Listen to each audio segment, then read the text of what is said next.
Muito boa tarde a todos aqueles que muito me honram e me enchem de alegria nesta reunião que fazemos às terças e quintas-feiras para tratar do tema da propedêutica jurídica. Estamos, de maneira particular, examinando um tanto o pensamento de José Pedro Galvão de Souza, grande teórico do direito natural brasileiro e um dos maiores filósofos do direito em geral e do direito político em particular em todo o século XX.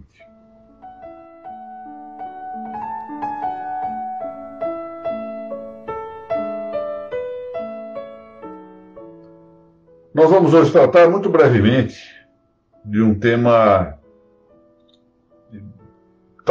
examinado com muita profundidade por José Pedro, especialmente em um dos seus livros, uma de suas monografias, provavelmente a que teve o maior êxito perante o público internacional, que foi o seu livro sobre a representação política, publicado não só aqui no Brasil, mas também em edição espanhola e em edição italiana. E ele aqui no trabalho de 1967, que é esse que nós estamos comentando, Iniciação à Teoria do Estado, dedica um denso capítulo ao exame dessa matéria. De algum modo, nós já antecipamos alguns dos temas relativos à representação política, representação na sociedade política ou da sociedade política, quando tratamos do corporativismo e em algum aspecto na nossa reunião anterior, agora de terça-feira, ao tratarmos do municipalismo. E aqui vamos ver um tantinho mais dessa matéria e, sobretudo, o confronto entre a representação tradicional e a representação liberal ou moderna. Há muitos aspectos históricos envolvidos na tratativa desses dois temas, que eu vou tratar de suplantar aqui, porque o capítulo seria um tanto longo para o gênero de reunião a que estamos aqui devotados. Mas vamos lá. Trata-se aqui do capítulo 11º, do Iniciação à Teoria do Estado, que está começa na página 91. E José Pedro chama a atenção para um fato de que, em rigor, são dois os modos, dois os sistemas, como ele prefere referir, que a história das instituições representativas nos oferece à consideração. E esses sistemas, por sua vez, da maneira, o modo organizado, articulado de representação, tanto um sistema como o outro estão ancorados ambos em duas filosofias políticas, em duas doutrinas políticas, que são nitidamente distintas e, mais que isso dizer, opostas entre si em aspectos essenciais. A primeira dessas concepções é especialmente medieval. É provável, ele mesmo indicará adiante, que nós possamos enraizá-la a maneira germinal em alguns aspectos da representação na antiguidade. Mas é mais certo etiquetá-la com o nome de concepção medieval da representação política. E à qual nós já fizemos referência ao tratarmos do municipalismo e ao tratarmos do corporativismo. E a segunda, diz aqui José Pedro textualmente, abro aspas dessa citação, filia-se ao pensamento revolucionário, oriundo do protestantismo e que se traduziu em termos políticos a partir de 1789. Notem-se que ao indicar esta ideia de revolução,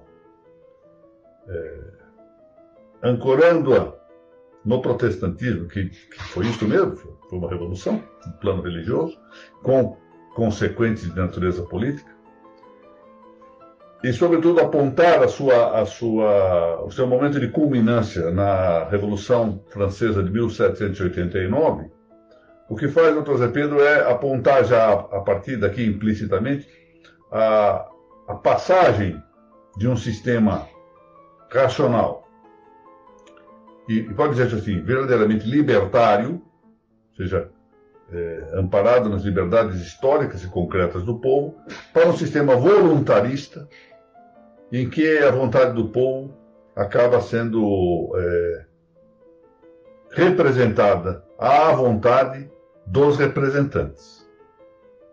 Ou seja, em que os representantes, ao fundo, exercitam eles próprios a sua vontade, simplesmente por indicação, quase sempre por meio do sufrágio universal, dos representados.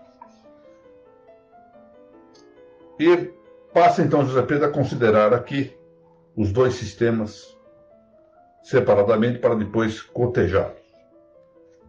Lembra a partida que Guizot, na sua história do governo representativo,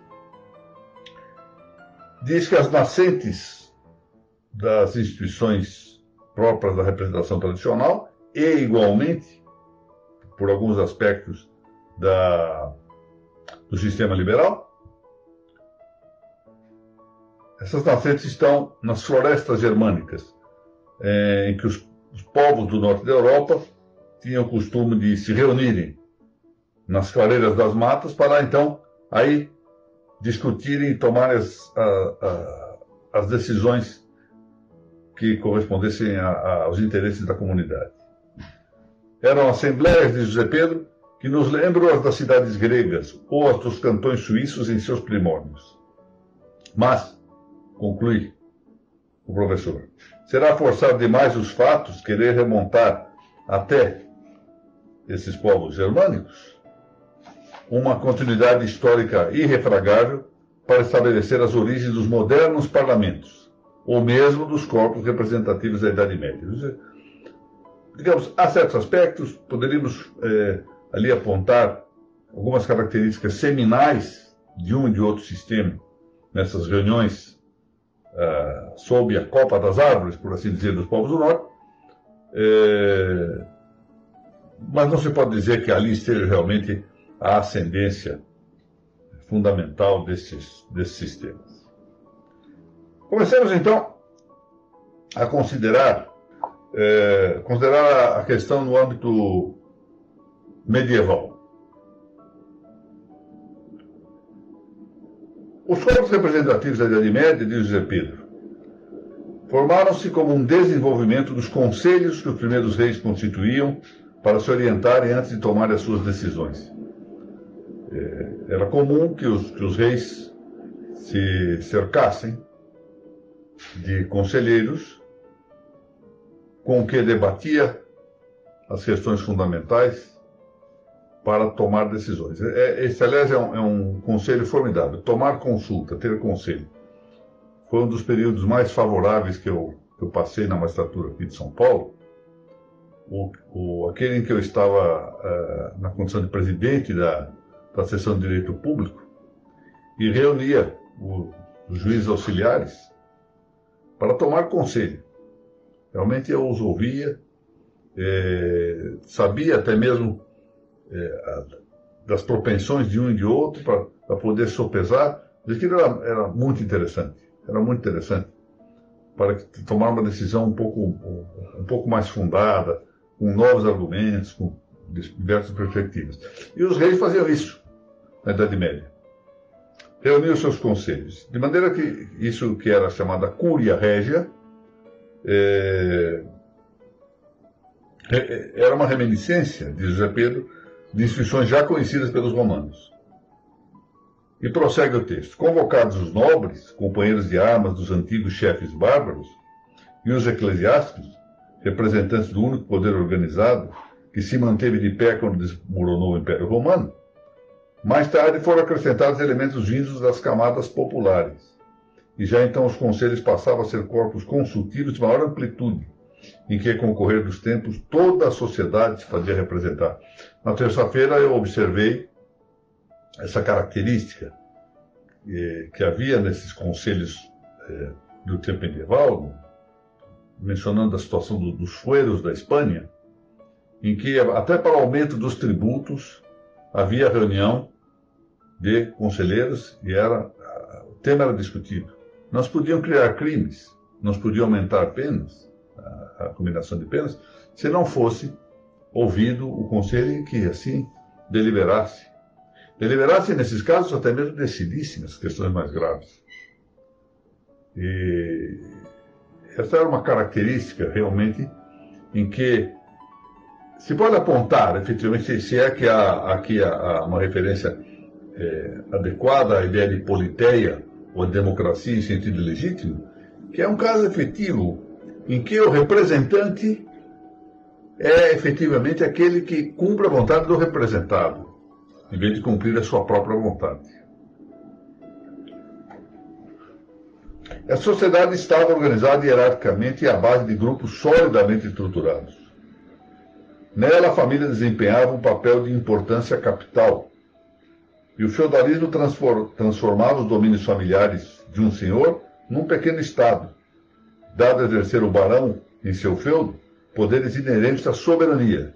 Aqui invocamos a ideia da soberania social, tão bem tratada por Juan Vázquez de Mella. Então tinha lá o senhor feudal, tinha a sua força militar, cunhava as moedas.